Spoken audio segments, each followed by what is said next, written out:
Hi, guys. Thank you so much for joining me again with your precious free time. And tonight I thought we would do, excuse me, a little look into Crystal Beach and have a little fun tonight. It's the 27th and it's 11:27 p.m. on August 27th, about to be 28th. So I thought we'd talk about Crystal Beach. And these fun parks are so interesting because they're absolutely everywhere. And we've all been to them, but I doubt if every one of us has been to such old parks like this. Now, I was lucky enough to be around before they ditched this park and put up condominiums. So I remember it quite well, and I had the most fun ever at this place. It was epic, and I've heard family stories about it from all of my relatives. My grandpa used to swim there. And to show you what that would be like, I have Google Earth right here.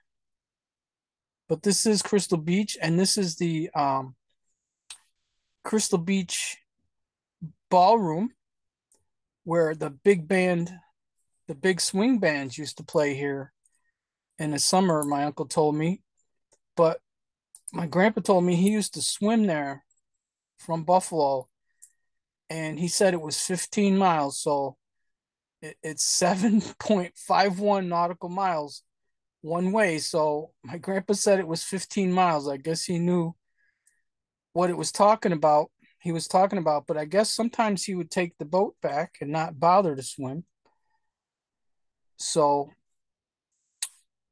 this is what he did for fun as a young man in Buffalo, New York. He was a scooper. If you know anything about Buffalo, a scooper is someone who worked on the docks unloading grain ships here in Buffalo, where all of the big grain mills were feeding America. And there's still some here.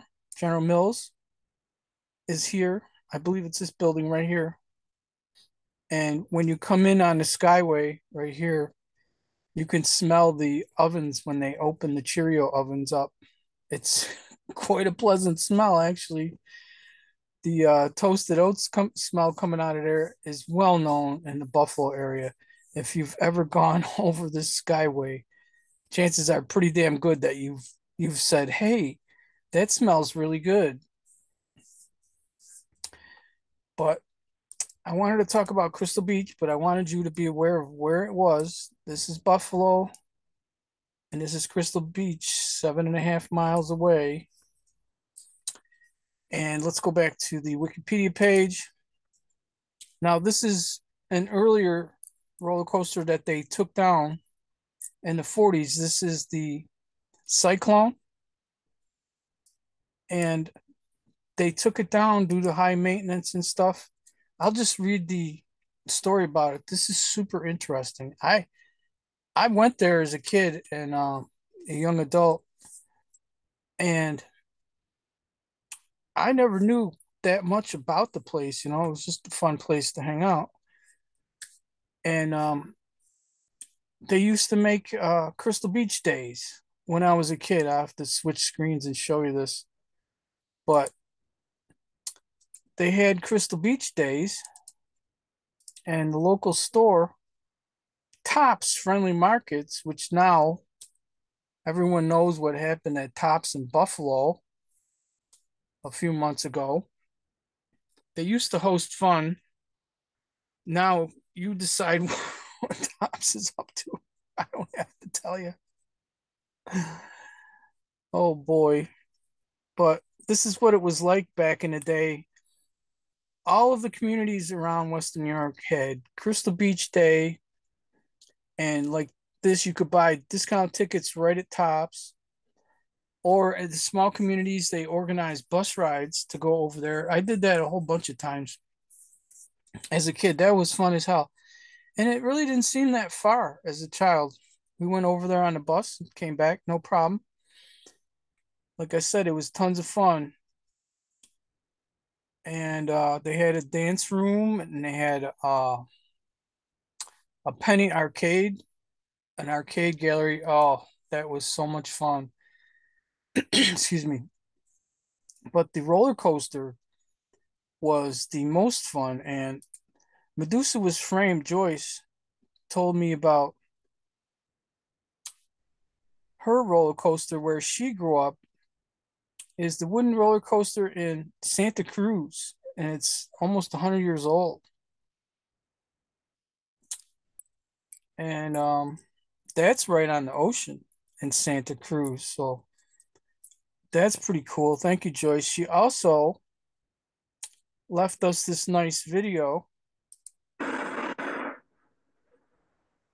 me turn it down. It's a little loud. Sitting here upstairs at Finn's at Florida A1A, which is the Coast Road, and State Road 100. This is Flagler Beach, named after the scumbag himself, Henry Flagler. This is what August looks like in coastal northeastern Florida.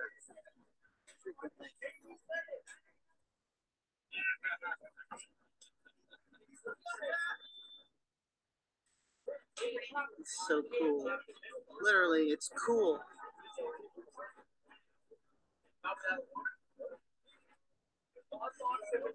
You see that right now?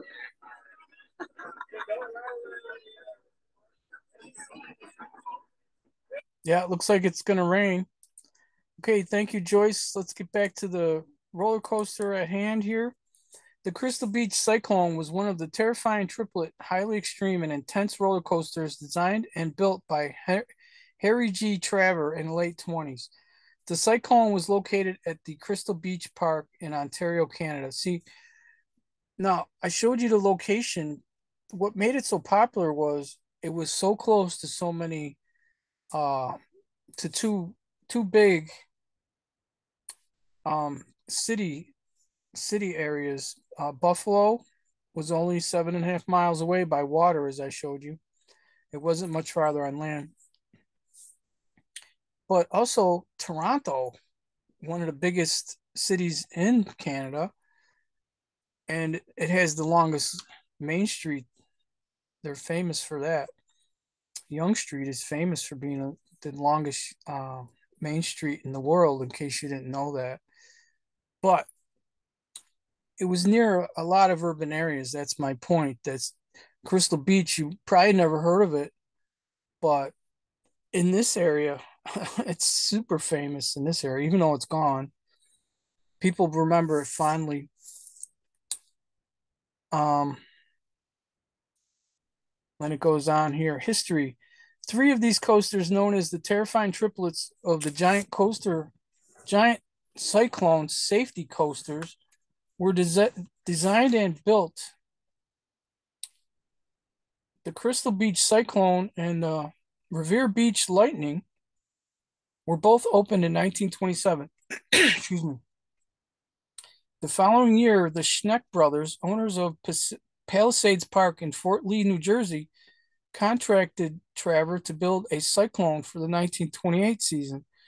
Of the three, the Crystal Beach version was the most famous and the longest lasting, eventually being dismantled in September 1946 due to the high maintenance costs and falling revenues. Some of the wood and steel from the Cyclone was used by John Allen and Herbert Schmeck, both designers for the Philadelphia Toboggan Company, in the construction of the Crystal Beach Comet coaster in 1947. Now, the Comet is the one that I remember fondly.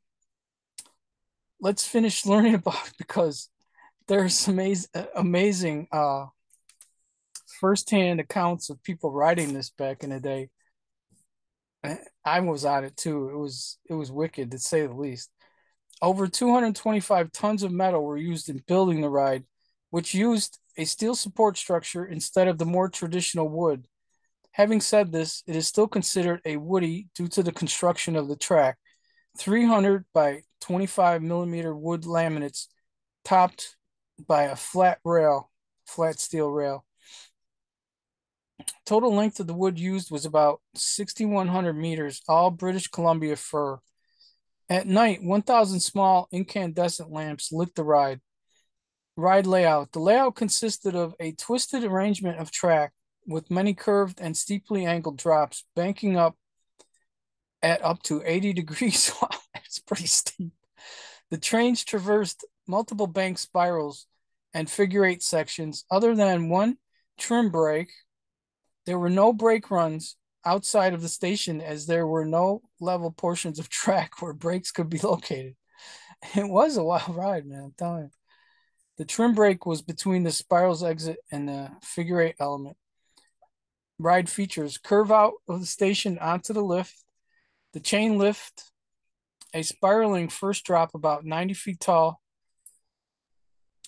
a second hill, which ended about 82 feet above the ground, an abrupt left turn down the second drop at 52 degrees, a spiral drop, the emergency brakes, a steep drop into the high speed figure eight, another drop and hops under the lift hill, a 210-degree high-speed turn under the coaster's superstructure, a zigzag, a jazz twister track, now called trick track, a series of track which rose and fell like small one-foot bunny hops leading back to the station.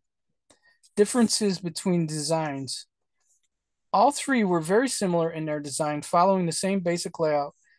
The main difference in the design was the spiral of the Cyclone at Palisades was even tighter than the two preceding coasters because of the extremely limited space in the park. The ride ran one or two trains consisting of 3 or 5 passenger cars, depending on crowds. Later, the trains would be permanently reduced to 3 cars to keep forces on the structure lower. Ride time was around 40 seconds. Yeah, it felt longer than that, man. Discounting station to the top of the hill, which extended the time to a total of about 70 seconds. I told you it was longer than that. This would have been slightly faster than before opening day because almost half a meter had been removed from the height of the second hill due to rollback problems. Reports say the ride at Crystal Beach drew 75,000 on opening day, and crowds were so heavy that a railing was broken by those pushing to get close to the new ride. One patron rode 67 times that day. On its second day of operation, 2 boys rode 52 times. Now, I can't say I've rode it that many times, but I have spent the day on it. So I don't know. I can't count them. Accidents and incidents. Over 5 million rides were given in the Cyclone's 20-year history with only one fatality.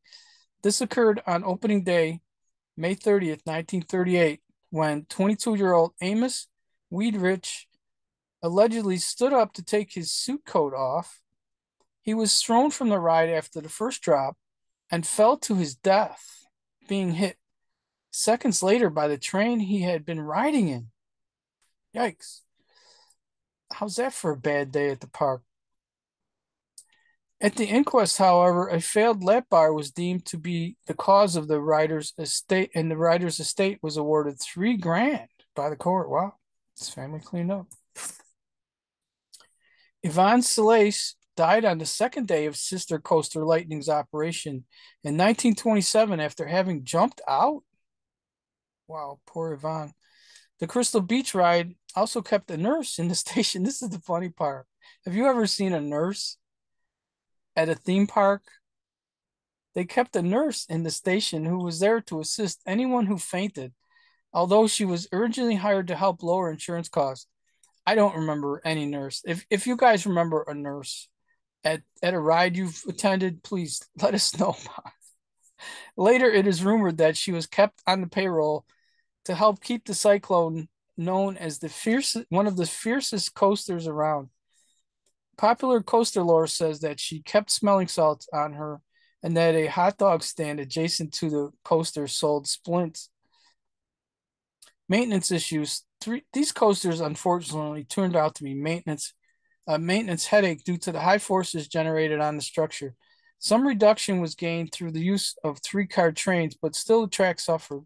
According to Robert Cartnell's book, The Incredible Scream Machine, A History of the Roller Coaster, A man who worked at Palisades while the Traver designed Cyclone operated said that he could not remember 1 week where it operated every day.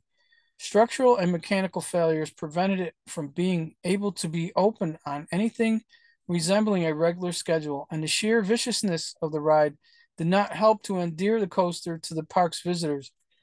In 1938, the entire ride at Crystal Beach was overhauled, supposedly by Herbert Schmeck, with many extra stress ties added. Speed and G forces. The Cyclone was said to place over 4 Gs of force on passengers. I think it was higher than that.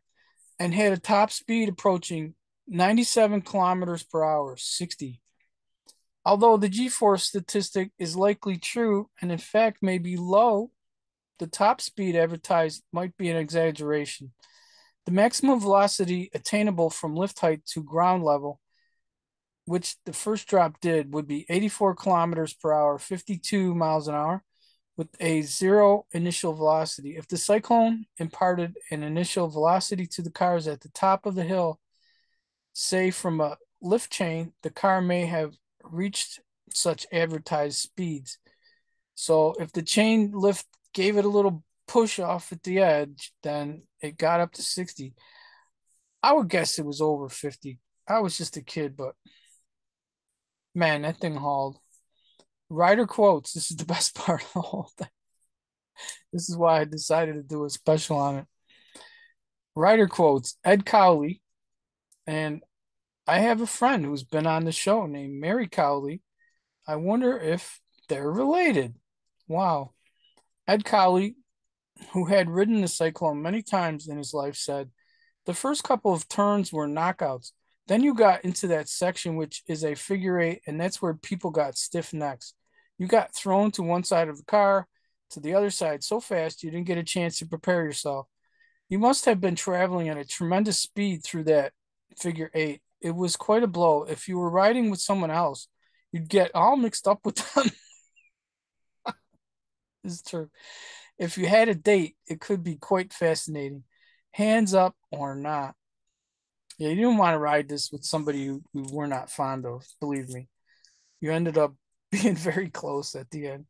Irma Andrews, who piloted biplanes from the age of 16 and became a registered nurse, rode the Crystal Beach Cyclone many times and recalled the following story. This is this is a gem. Irma Andrews, thank you so much wherever you are. I rode the Cyclone a lot. I was quite used to thrilling rides, Ho hum, passe, but it was a real pisser. This is a nurse. At one point, it looked like you were going to go right into the drink because the ride was built on stilts, you see, and it jutted out over the lake. And you'd turn and swoop down right there. They had a nurse station at the end of it because people would come off sick or injured. One time they put me in the seat with this boy who was riding along. And by the time the ride was over, I was in that boy's lap, holding onto him for dear life with my face in his neck. I don't know how I could have ended up there. They snugged that bar down tight on your laps because they didn't want anyone to fall out. But the ride was so violent that I guess we just got mixed in with each other. I was embarrassed and started to leave, but I guess the boy didn't mind any.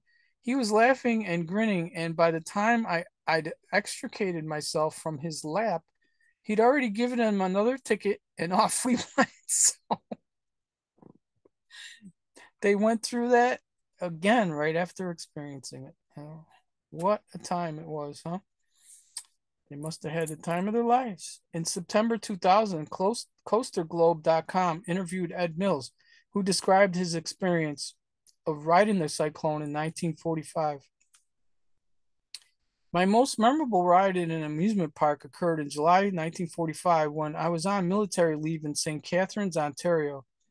I had just turned 18 and had been in the Canadian Army for about 8 months. My two buddies and I spent a part of our leave in Crystal Beach, Ontario, which at that time was considered to be one of the greatest places for servicemen to have a good time. Besides, Crystal Beach was famous for having the most thrilling roller coaster ride in the Western Hemisphere.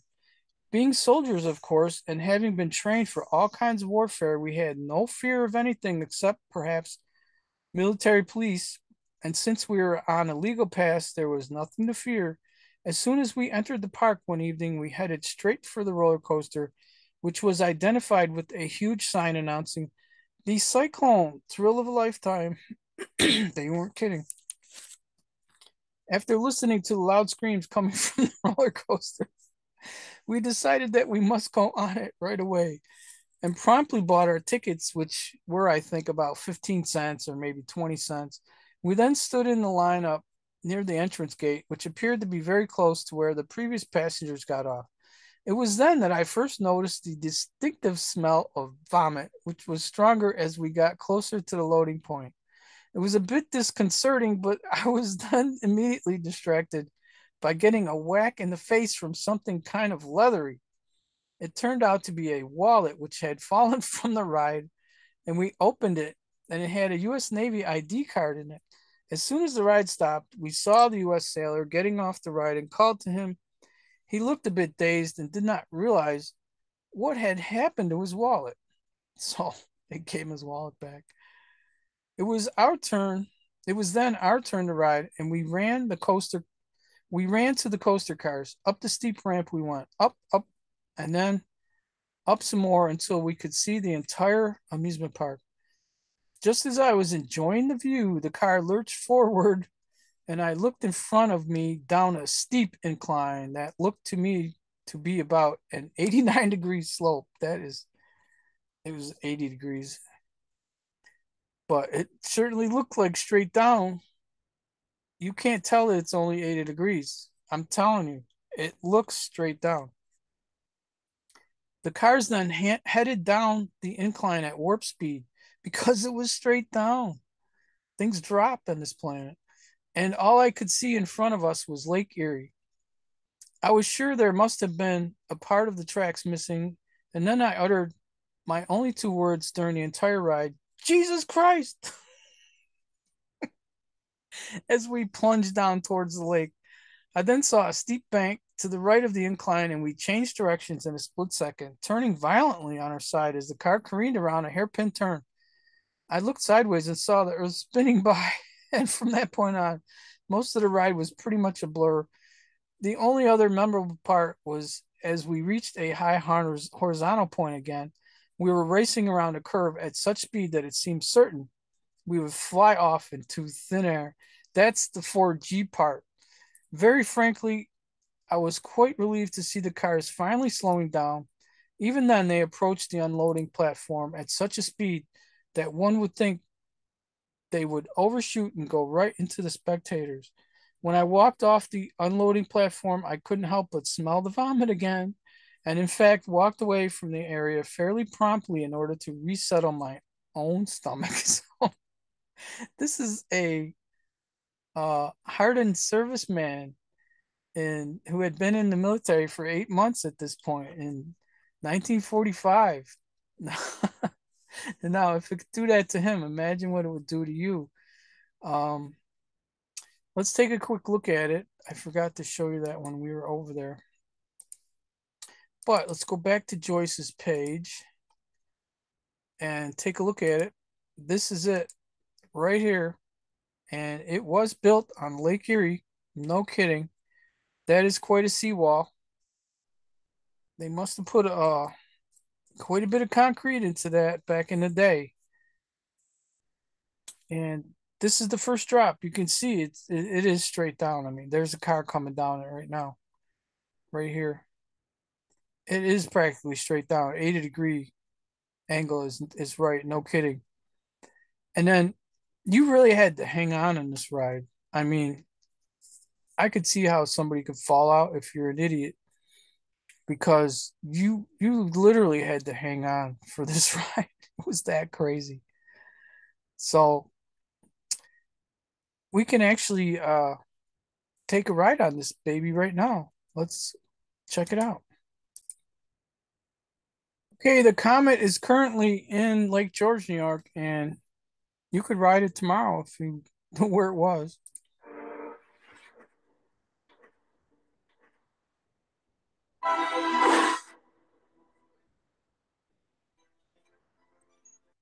Welcome to Ride History with Amusement Insiders. I'm your host Jasm, and today I want to take you back, way back, all the way back to the late 1800s. You see, in Fort Erie, Ontario, Canada, sits a lakeside park called Crystal Beach. Originally a beachside religious retreat with sideshow attractions, Crystal Beach was started by John E. Rebstock in 1888. Rebstock and his management team decided to turn the park into an amusement park, and in 1890, Crystal Beach Amusement Park was born. It was a popular spot in the summer with roughly 20,000 daily visitors in peak season and utilized steamboats to shuttle patrons to and from nearby Buffalo, New York. The owners regularly made investments to the park, and in the late 1920s, the Cyclone roller coaster was built, at a cost said to have been $176,000, by far the park's most significant investment to date. Cyclone was known to be a fearsome coaster, with metal supports, an intimidating claim of being the world's largest coaster of its kind, and a fairly vicious history. Visitors to the park loved this ride, and to this day it has legendary status among coaster enthusiasts. Many archives of photos and blogs reminiscing about the Cyclone can be found on all corners of the internet. One of 3 coasters designed and built by Harry G. Traver, the Cyclone was given many nicknames and descriptors over the years, including, according to one nostalgic blog post, the Thrill of Thrills, Revered and Feared, Sheer Viciousness, Sadistic, and Brutal. This wild ride placed more than 4 Gs on riders and approached 60 miles per hour through its tangled curves and steep drops. Riders were given a non-stop white-knuckle experience from the first drop, with no brake runs outside of the station, and no level portions to give them a moment to catch their breath. Its first drop was often described by riders as the best first drop ever, and it had many faithful fans in spite of its somewhat frightening appearance and ride experience. What is perhaps the most interesting part about its status as an intimidating, legendary ride experience is how short of a ride it actually was by today's standards. With a ride time of only about 40 seconds to a minute 10 depending on the source that you look at, the ride plunged down its terrifying, twisting first drop that often fooled riders into thinking that the track was disappearing from underneath them. The trains then barreled straight into its 600-degree double helix at the opposite end of the ride, whipping riders at top speeds through its tight turns before throwing them down another steep drop and into the final element, a super tight figure 8 turn at an intense angle estimated to be about 75 degrees. When reading about the experiences that visitors to Crystal Beach recall from their rides on the Cyclone, it's easy to see how it reached such legendary status. And potentially adding to this status is a famous fatal accident that occurred in 1938. On May 31st of 1938, a rider named Amos Weidrich, only 22 years old at the time, reportedly stood up while riding the Cyclone. Many witnesses think he wiggled out from his safety restraints in an attempt to take off his suit coat. As can be expected, he was tossed from the ride as it went up the second incline and fell about 45 feet, landing on the track below.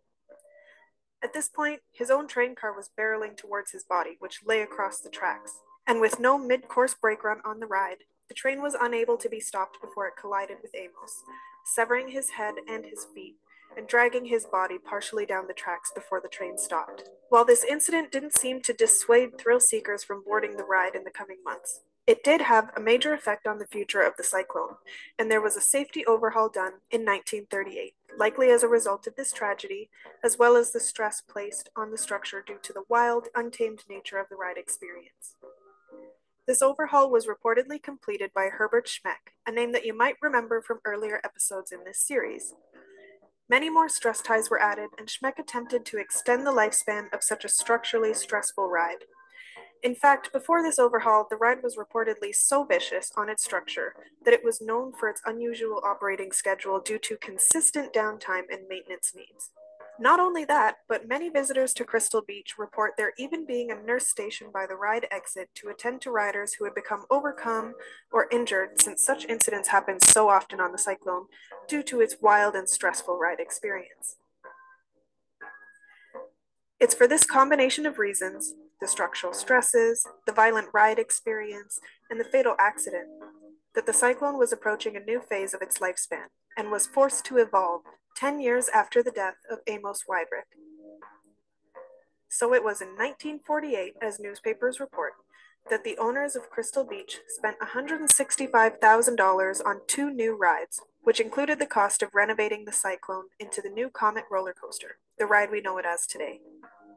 It was none other than Herbert Schmeck who was brought back in to design the Comet and bring this new version of the coaster to life.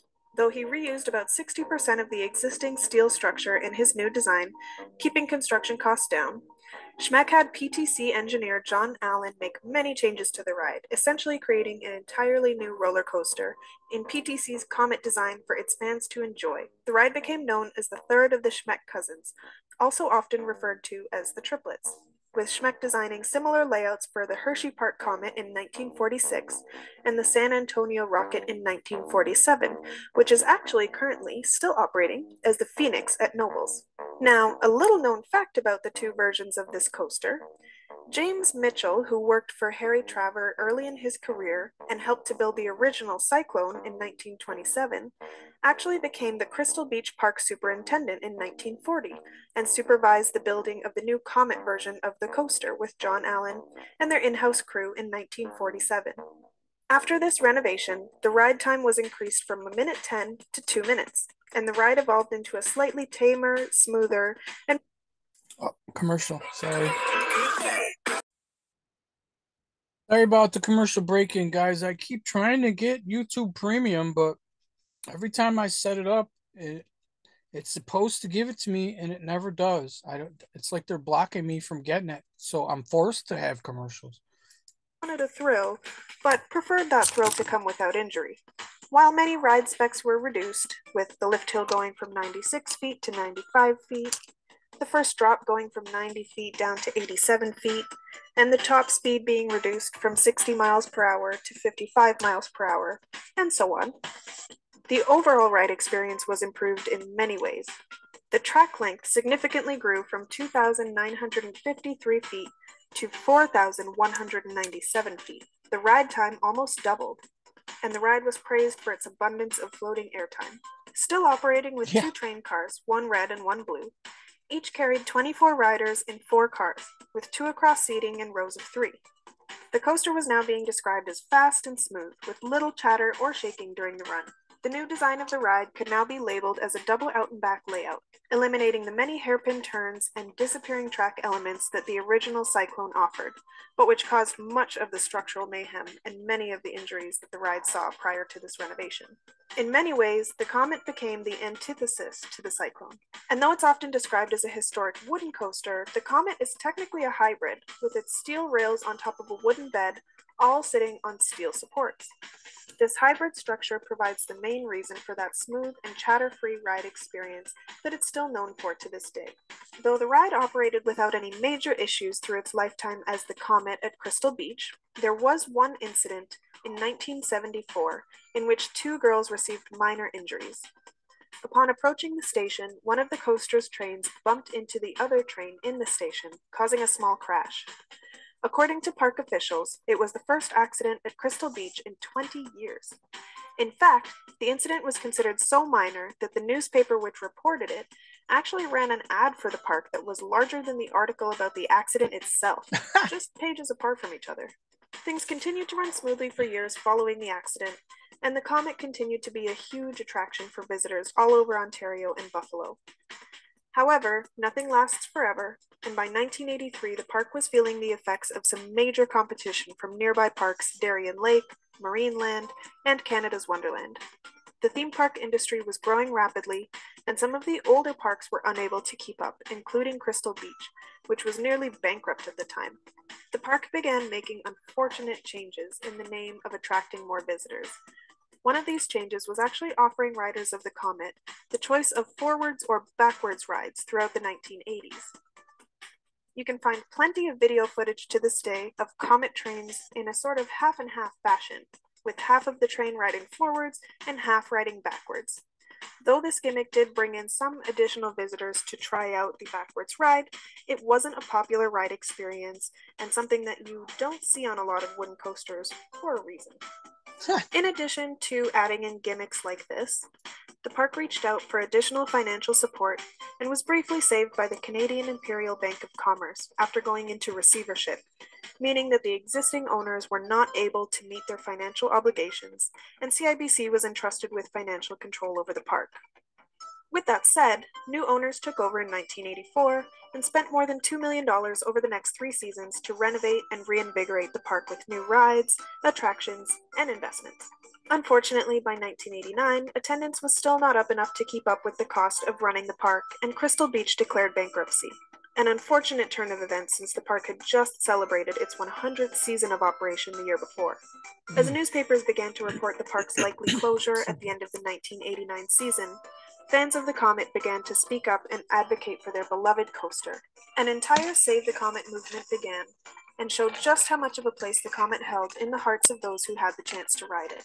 Perhaps in part because of the public outcry, park owners put the many rides and buildings up for sale at auction on October 17th of 1989 in an attempt to give them a second life. It was at this time that the Comet was sold for $210,000 to the late Charles R. Wood, who at the time was the owner of its current home, the Great Escape and Splashwater Kingdom in Queensbury, New York. Though the ride sat in storage for a few years at Fantasy Island, it finally made its way to Great Escape and reopened to the public on June 25th, 1994. To this day, the ride still stands at that park, which now operates as Six Flags The Great Escape after 1996 saw the park being purchased by Premier Parks, who later acquired Six Flags and changed their park names accordingly. This ride is an awesome piece of history that Great Escape, under its different names, has managed to keep alive and running for almost 30 years now. Over the years, the Comet has continued to be recognized for its history, design, and awesome ride experience. Though it is currently located in a quiet corner of the park at Six Flags Great Escape, park officials still refer to it as the most popular ride in the park, and report that it still receives roughly 400,000 riders per year. The Comet has become the setting for many weddings, photo shoots, and receives constant praise for its design and airtime. It has even been recognized as a roller coaster landmark by the American Coaster Enthusiasts in 2009. This ride has such a rich and interesting history, and is one of my all-time favorite roller coaster stories. It's so rare to see a coaster get not only a second, but a third lease on life, the way that the Cyclone did when it evolved into the Comet and then moved parks entirely. It's even more rare to see historic rides like that still running to this day, let alone running as well as this coaster is. So at this point, I want to pass the microphone to you, the audience. What kind of stories have you heard about the Comet? Or do you have your own ride experience or fun facts that you'd like to share below? Whether it's from the ride's early history or modern times, please share your thoughts, facts, and stories in the comments. There's so much more to be said about this ride than just what I've shared in this video, and I can't wait to read all of your comments and contributions down below. Thanks for watching, and I hope to see you next year for Season 2 of Ride History, where we'll be exploring some of the historic rides in the USA. Hey, you'll find this in the show notes should you want to share it by itself. It's a pretty fun little video, and you got to see what the Comet was all about. Okay, so I found this page from Brock University, and this is an old postcard. It says Scenic Railway, Crystal Beach, Ontario, and a lot of these parks were built on railways. They were whistle stop parks. There was one at Bemis Point in Chautauqua Lake, on the lake there. And, the tracks were gone. It's Midway Park, but you could see the train bed where it went through the park. And a lot of these parks were like a destination, so the rail company could make some money for hauling people over there for the day. So let's see what this says from Brock University in Canada. Backety Back Scenic Railway. The very first coaster in the park was shaped like a figure eight and was in service until 1908. The second roller coaster was the Backety Back, a wooden roller coaster that had its beginnings in 1909. It was built by John H. Brown at a cost of $50,000. Wow. The roller coaster had a twister design and it moved back and forth and backward. In 1910, a 17-year-old girl lost her life on this ride due to inadequate safety features. The Backety Back was in operation until 1926. This should not be confused with the miniature railway, which was a much gentler ride. Yes, and that was there like forever. It was a much gentler ride. It was just a little train. The giant roller coaster. Now this one is the one I showed this on a podcast the other day, and I remarked that I was there in the early '80s attending the park, and vicious rainstorm blew up out of nowhere, and I saw this. I visibly saw this get struck by lightning right here at the top of the highest point. The giant roller coaster in 1916, the giant coaster was erected. This roller coaster was significant because it was a side friction coaster. A side friction coaster has normal wheels and a set of side wheels to prevent the cars from coming off the track. A modern coaster would have three sets of wheels rather than two. The Giant was distinct because of its yellow color. It was in operation for over 70 years, and it was distinctive, but man, it was way more mild than the Comet. It was like you would take your kids on this one, but you might not take them on the Comet if they were too little. The Cyclone, Crystal Beach was the home of the Cyclone. This was actually the Cyclone safety wooden roller coaster, which was designed by Harry G. Traver. It had a steel frame and was extremely powerful. The steep drops provided the thrill of a lifetime. A nurse was always on site to deal with regular injuries. There was one confirmed death. It opened in 1927, and it was reported that crowds actually broke down fences to get to the Cyclone that day. At night, 1,000 electric lights illuminated the roller coaster. It cost $176,000 to build a Cyclone out of 250 tons of steel and 20,000 board feet of lumber. The Cyclone had to be inspected on a daily basis as required by the Ontario government. The Cyclone made its final run on September 2nd, 1946. It stopped running due to the lack of riders, the age of the equipment, and the rising insurance costs. The Comet. The Comet took Cyclone's place in 1948. The cost of this coaster was $125,000, which was relatively inexpensive. The reason for this was that 300 tons of steel from the Cyclone were used for its construction. James T. Mitchell designed the Comet. One problem with the Comet was that it blocked part of the promenade and the break wall. People had enjoyed the walk from the dance hall along the lake, and this was impeded by the Comet. Sadly, a young man lost his life on a Comet in 1975. Wow, I don't even remember that. They probably didn't talk about it too much on the news. And this is that same photo I showed you over on Medusa Was Framed conversation I had with her on Signal. The Wild Mouse. The Wild Mouse opened in 1959 and remained at the park until 1981. Some people claim that the Wild Mouse was more frightening than the Comet. Now, what makes me wonder about this park and all the other ones is what kind of stuff went on in the background that nobody knows about. And I hate to bring that up, but they sure attracted a lot of people, you know what I'm saying? But it was fun, and times have changed now. All we have around here in Western New York now is Darien Lake, and they've got the big steel coasters. People still die on them though. One guy who was a veteran with no legs fell out at the Superman and died. I can't remember his, if it was, I can't remember the time frame when it happened, but it was super sad. People go to these places and have a good time, so generally I have a good safety record. I've never been injured on a ride, and I've been on some of the craziest rides around, so it was the thing to do back in the day. And this place is really missed because it's nothing now. It's nothing like it was. Okay, this is a current picture of it, and it doesn't make much sense. Now, this is the beach. It's always been there. But where'd the wall go? Why'd they take the wall out? I mean, you saw those old pictures. Where'd that wall go? Why would they remove a wall like that? It doesn't make any sense at all. And look at it's a different shape now. It was a straight with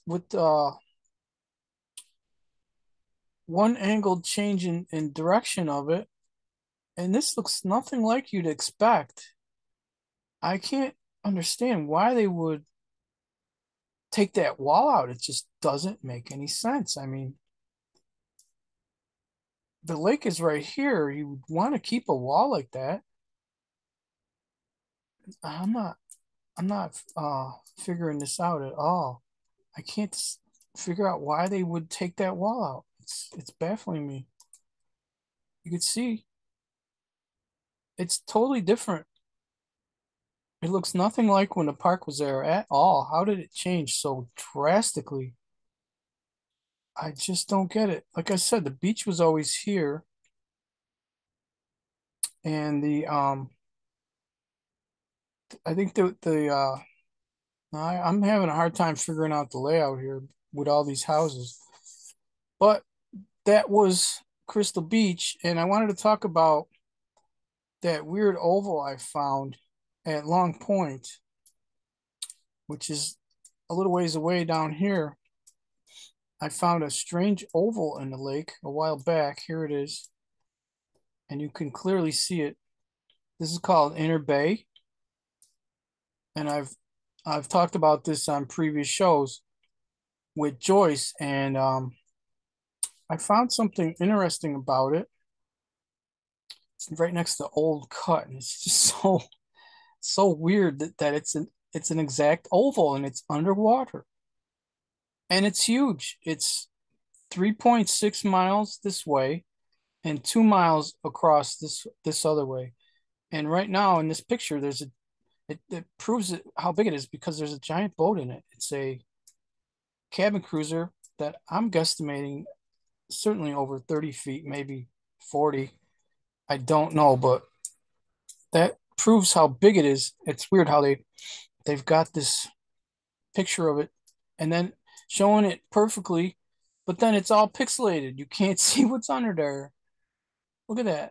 You can't see anything. And also the weirdest part is there's like a ditch running around it. And the ditch has a straight side to it. So it's just super weird. Let me line up this video I got to show you about that. Hang on. Okay, now you saw that giant oval underwater in Lake Erie, and it's just like the Ford Oval. Weird. Um, let's hear a little bit about sacred geometry that might explain that strange oval. This is also based on this tetrahedral geometry and our DNA and the amino acids. And so you have all these different aspects, as well as in water, because it's universally resonant. And when they dug ice core samples in Antarctica, they found that all the 7 major classes of geometry are formed in water, showing that it is universally resonant, as well as quartz. And you have this 52-degree angle with quartz, which is like the Great Pyramid, and the molecular bonding angles of water is harmonics of that. I won't go into all that. Professor Victor Schauberger, rather, when he developed this hyperbolic curve, which represents the curvature of space-time. Interesting, when you take the 51.84 degree angle and you cut a slice of it, it gives you a golden mean ratio egg, which shows the relationship of the golden mean ratio to this 52-degree angle. And so anyway, what I was bringing all this up for was that to show that there is this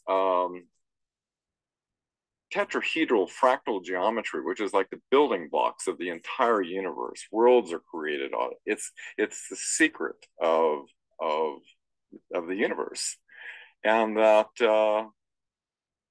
being as such, and quartz being of a tetrahedral hexagonal nature, water, being of a tetrahedral, hexagonal nature, has this ability to resonate, just like the Russians did experiments with quartz where all the frequencies of light in the higher spectrum can go through quartz, but they can't go through glass because it's an amorphous. The molecules are, just fused together and it's clear, but it's not the same as the molecular structure of quartz, which allows all the frequencies of light. Just like water allows all the geometries of nature to. Let me pause for 1 second here and remind you to look at the Pink Floyd Dark Side of the Moon album. And it shows the light going through a crystal and refracting into all of its different colors that make up white light. And this is exactly what he's talking about. And what, Pink Floyd knew something about it. Form. And so when you have this universal resonant ability, it has this ability to be resonant on multiple densities at the same time, like the arc that Elena, experienced, that the craft can be physical on multiple densities. So I'm not sure what that oval is, but I saw this little segment and I saw that it formed an oval, and I just had to include it in something talking about that oval. Now, to get to Crystal Beach, many people took the Canadiana, which was also a mail vessel, it looks like. Now, this is an old picture of it from May 30th, 1910. And I've seen this boat around the Buffalo area. Not lately, but every time I see it, it looks sadder and sadder. They're trying to refurbish it, but they're having a tough time with it, I guess. It's sad to see something like this go down, but the cost of fixing it up is just too much, I guess. Everything's just so expensive. The SS Canadiana was a passenger excursion steamer that primarily operated between Buffalo, New York, and Crystal Beach Park in Crystal Beach, Ontario from 1910 to 1956. The Canadiana was also noted for being the last passenger vessel to be built in Buffalo, New York. Wow. And it's sitting there languishing. After being sold in 1956, the Canadiana changed owners numerous times, and by 1983, she was berthed in Ohio, needing major restoration. A nonprofit group, the Friends of the Canadiana, brought the ship back to Buffalo in 1984 with a hope of restoring her to service. When restoration efforts failed, the ship was scrapped at Port Colborne, Ontario in 2004. Oh, I didn't know it was scrapped. Oh, the Canadiana was built at Buffalo Dry Dock on Ganson Street in 1910 and was the last passenger vessel to be built in Buffalo. She was designed by marine architect Frank E. Kirby, who would go on later to design the greatest sidewheel overnight steamers built for the Great Lakes, the Greater Buffalo and the Greater Detroit. The completed ship was 215 feet, 66 meters long, and a 54 feet, 16-meter beam amidships. She was powered by one triple expansion steam engine that produced 1,446 horsepower, and a single propeller provided propulsion. The Canadiana also had a cutout in the main deck to allow passengers to view the workings of the engine. Wow, that must have been thrilling. The Canadiana was filled with brass fittings or brass railings, red mahogany trim from Honduras, and beveled mirrors. She was designed to be a premier vessel designed not only for transportation but also for pleasure. Originally intended to carry 3,500 passengers, it was decided by the United States Coast Guard that 1,800 was a safer number. With the reduction in passenger capacity, the ship's owner found room to construct the largest dance floor of any steamer ever placed on the Great Lakes. Wow. After her completion, the Canadiana joined her sister ship, the Americana, which had been built in 1908. Both ships would make round-trip passages between Buffalo and Crystal Beach until the Americana was sold in 1929. Although the Canadiana was popularly known as the Crystal Beach boat, she would occasionally make journeys to other destinations, including Port Colborne, Ontario. Nevertheless, Crystal Beach remained its primary destination.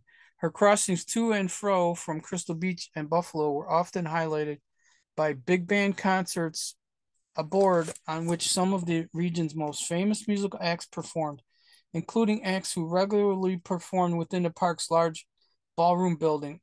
After the completion of the Peace Bridge in 1927, which allowed automobile traffic between Buffalo and Crystal Beach, some of the popularity of the Canadiana was lost. Ticket prices were kept low in order to attract the necessary patrons to make the ship profitable. During World War II, the Canadiana saw an increase in business. This was due in part to gas rationing because of the war. A British pilot who was flying with the Canadian Air Force was killed when he lost control of his aircraft while buzzing the Canadiana during World War II as well. He buzzed the boat and died? Wow. In its last year of service, an incident happened on board the Canadiana. While returning from Crystal Beach to Buffalo on the evening of May 30th, 1956, violence erupted between several youths. The group of belligerents made up of whites and African Americans, which we all know is probably a misnomer since they made up all of our history. That may not be true. Left little doubt that racism was a factor in the incident. They want us to hate each other. This is ridiculous. This incident, along with shrinking revenues, made continued operation of the ship uneconomical. The 1956 season proved to be the last for the Canadiana, and she was sold. After being sold, the Canadiana was involved in an accident on July 30th, 1958. While on her normal excursion trip traveling upstream on the Maumee River, from her berth in Toledo to Bob Lowe Island, the Canadiana was struck by a railroad swing bridge and damaged. The Canadiana was sold in 1960 and was towed to Cleveland, Ohio, being unofficially renamed Pleasurama. From 1960 through 1967, the Canadiana was stored at Buffalo, Fairport, and Cleveland. She sank at her berth in Cleveland on February 17, 1982, and wasn't refloated until May 83. Following her refloat, she was moved to Ashtabula, Ohio. A second Americana, formerly a 1940s built ferry cruise boat for the Circle Line, was placed in service to Crystal Beach during the 1988-1989 seasons with mixed profits. After the park's closure, the ship was closed for lake cruises before her owners, among them proprietor Rick Ramsey Tick, filed for bankruptcy in 1990. The small ship was later sold off to Caribbean interests. And then Friends of the Canadiana, a nonprofit group called the Friends of the Canadiana, was formed in 83 to try to save the ship and restore her to service. A fundraising effort was undertaken and she was purchased by the group. The Canadiana was towed to Buffalo on September 1984. In July 88, after being stripped down for restoration to return her to sailing conditions under modern regulations, the Canadiana was towed to Marsh Engineering Dock at Port Colborne, Ontario for dry docking. During 1993, changes were implemented regarding the restoration efforts. On July 1st, 1993, the name of the organization was changed to the SS Canadiana Preservation Society. Along with the name change, membership of the corporation board of directors was undertaken and efforts were made for the corporation to be designated as an education corporation. These changes were undertaken by the organization with the eventual goal of being accredited as a full-fledged museum. During the 90s, a number of studies regarding the ship and its use were undertaken. The SS Canadiana Preservation Society applied for and was awarded on December 8, 1994, a $400,000 grant under the Intermodal Service Transportation Enhancement Act for the restoration efforts. Following the award in 95, the award funding was withdrawn by the New York State Department of Transportation and a lawsuit was filed. Oh no. And then she was scrapped. When restoration plans were not realized, the remaining hull was cut up for scrap in 2004 at Port Colborne, Ontario. The ship's engine was salvaged and returned to Buffalo to be part of a planned exhibit. Much of the wooden superstructure was saved, including the pilot house. Some of the salvaged wood has been manufactured into various memorabilia. So I found some pictures of it. Let's see, where is it? Here they are. And this is one of the last pictures. This is what I remember seeing it like this. It was stripped down. And I saw it on the Buffalo River somewhere, sitting like just like this, and it was sad. You know, it's good to see it, but then you realize it's not in good shape. And it ended up getting scrapped. So this is it, tied up at Crystal Beach, loading and unloading passengers, and there was quite the beach there. A lot of people swam at Crystal Beach. And here's a picture of it before they took everything off of it. This is the wheelhouse where they steered it from. And it was quite a grand boat, it looks like. My goodness. And here's a model of it. Another picture of the model. And here's a picture of it on the water. Must have been thrilling to ride. My mother told me she rode it quite often over to Crystal Beach. And this is it in Buffalo. And you can see they were dismantling it at this time. Picture from the Buffalo News. These are the grain mills. And this is the Buffalo River. There's this tiny pictures. Here's another picture of the model. And this is a picture of it back in the day. This is the Buffalo River. Right here is where the Buffalo Naval Park is located right now. I recognize these apartments. They're still there, shoreline apartments. And there's a picture of it. Oh yeah, this is when it was sitting in Buffalo. When they were trying to fix it up. You see the work lights on it? Pretty interesting story. Here's a postcard. And this is a picture of it sunk. So pretty sad to lose stuff like this, but time goes on and people don't need big boats when they got cars, I guess.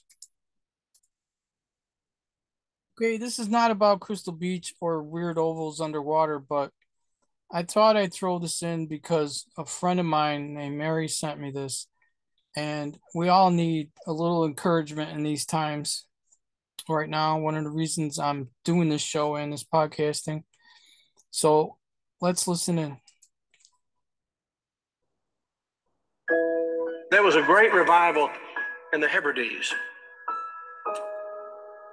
in the early 1900s.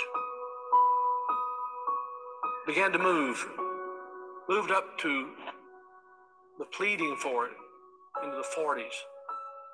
Maybe we could say it topped out in the early 50s. Two old women, one was 84 years old and one was 82 years old. One was blind and one was humped over so badly with spinal stenosis, just arched over. But they had passion for revival. They wanted God to work. This is what happened. They couldn't even get out to the church to pray. They couldn't even get out to the church to worship. Their house became a place to meet. People came in. They got so passionate about revival coming to their isle, the Isle of Lewis.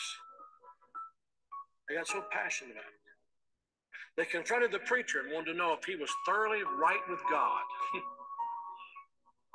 And they prayed and prayed and prayed. And they'd seen the Lord, they said, with the church filled up. And God blessing, a great overflow. And the fire of God struck that tiny little obscure place off the coast of Scotland. And when it happened, there was a young teenage boy that got saved in it. His name was Donald. And the preacher became so dependent upon Donald and so close to Donald, he would ask him to lead in public prayers and help him with the meetings, and he did. Oh, how God worked. People began to hear about it, and the revival fire spread. It spread. And God blessed in a great way. Those two old women, the kind of people don't want in their church anymore. And from that same island, there was a young girl who was a cousin to Donald Smith. who immigrated to America. Her name was Marianne Smith McLeod. She came to America in 1936. She met a man named Fred, and they were married. They fell in love. They were married. God bless in a great way. And those old women were her aunts. And they came out of that fiery revival, They really experienced revival. And they sent a Bible, a copy of the Word of God that had been used in a special way in that revival, to Marianne. She started having children. I think it was 1937 she had her first child. They named him after his father, Fred. Then she had her second child, named after herself, Marianne. Then she had her third child, Elizabeth. Then she had her fourth child. She was so impacted by this teenage boy God had used in that revival of the Hebrides. She named him Donald. And she gave him that Bible, the Hebrides Revival Bible. He was born in 1946. He's now the 45th President of the United States. And that revival Bible is in the Oval Office. I'm saying to you, I don't know how, why, I don't know how it all comes together. But I believe God is putting some things together to give us just a window, if he could find some open people who know what the window's for. Can this be the time the window is open? Providentially, God has prepared the moment, and we will become the people of prayer, pleading with God. This is a plea. Will thou not revive us again? Will you be a part of that? Will you? Pray for revival. This is our moment. Okay, they just said something was going on with a revival. And I just wanted to point out before I end this video that my last video, which you can see here, I'm going to put this on YouTube, so I'm not going to say too much. So I'm trying to keep my words to a minimum that might be spotted by bots, matrix bots. But anyways, the runtime on my last video, you can see the title, was 1 minute 33 seconds, 1 hour 33 minutes and 45 seconds, which includes this, and you know who's the 45th. Everybody knows. So I thought I would point that out. And BitChute is absolutely decimating my thing over here. I have 2 channels, and one of them, they just quit. They just killed one of my channels for me. Look, it has no views. None. Look at this. None. No views at all. None. They've killed an entire channel of mine over on BitChute. What do you know about that? Okay, I triggered somebody really badly with that video too. On MeWe, they called me names and said I was a conspiracy theorist. Wait till they find out. They probably know the truth. They're trolls. I had to block them. But in any event, thank you so much, guys, for joining me on this dive into roller coasters, where we looked at one of the coolest roller coasters in the world, the Comet, and it's still going strong in Lake George, New York. Who knew? I didn't know it was there until I decided to do the show. And I should have known. I heard about it, but I didn't really think about it. I heard about it going there. I didn't really think about it, though. But I'm not surprised. It was a fantastic ride and still is, apparently. So don't let the cancel culture win, guys. Support Mike Lindell and the Patriots at MyPillow by using promo code ZBRUN at checkout, where you can save up to 66%. I also have other ways you can support the show in the show notes, along with all the links I use to make the show. And I have a Redbubble with 6 products. Natural Niagara Falls. I have a summer and fall version. I have this one here, which I can't say since I'm going to put this on YouTube. And Speak the Truth, even if your voice shakes. And I have Gabriel's Great Awakening and God's in You, Not the Sky. So thank you guys. This was fun doing this about other things for a change. I get into the news quite heavy, as you guys know. So it's good to take a break every now and then and talk about something else so you don't go insane. So thank you guys. I love you all, and I will see you on the next broadcast. Till then, stay happy because you are in the Matrix, my friends. Bye bye.